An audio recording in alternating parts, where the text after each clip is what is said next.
we've been talking with Dr. Fineman now about treatment. Now we'd like to move to prevalence, or what age groups have the condition of asthma.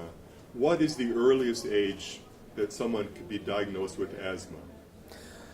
We've seen young children, with asthma. Now, in infancy, when you have recurrent respiratory illnesses and you're very young, let's say toddler age, we don't like to label them as asthma. Frequently, we'll call it reactive airway disease.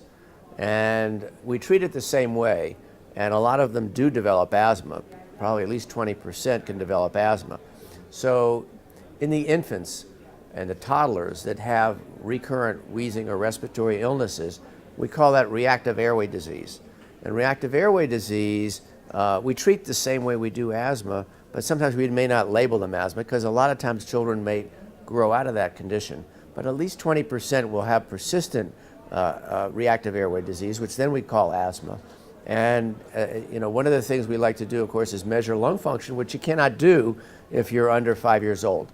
So under 5, it's a lot more difficult to make the diagnosis, but you have to make sure you use a clinical guidelines. In other words, the symptoms, like the symptoms of the cough, the wheezing, the recurrent illnesses, and that really helps us to determine what the diagnosis is in those types of patients. Can someone who is an adult who did not have asthma as a child, can they develop asthma as an adult? People do develop asthma as adults, and this is something that I have patients who come to me and they're adults and they say, well, I've never had asthma before, and they come in and they have symptoms of coughing, they're wheezing, they have shortness of breath, and they basically have asthma. And we do the lung functions and we see they have reversible lung obstruction, and they don't understand it. Well, a lot of these people have allergies as well. So allergies predispose to asthma. And that's one of the things that we really see a correlation.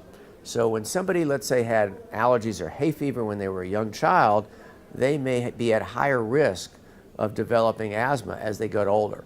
So there are certain predisposing factors that could contribute to the likelihood that they're going to get asthma, but it just really varies. And so it's really any age.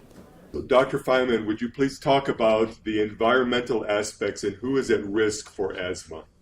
So the main problem that we see with the environment is things like pollution, smoke, and exposure to animals. Those are some of the biggest risk factors that somebody has who has asthma.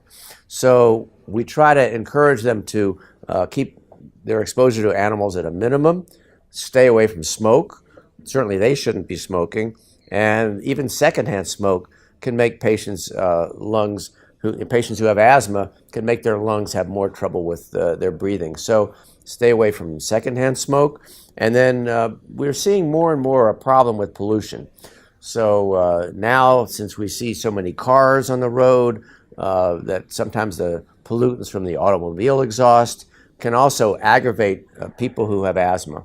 One of the problems we have where I live, which is in Atlanta, which is a warm climate, is that sometimes we'll have heat waves, and the heat waves in the summer can sometimes cause a smog problem.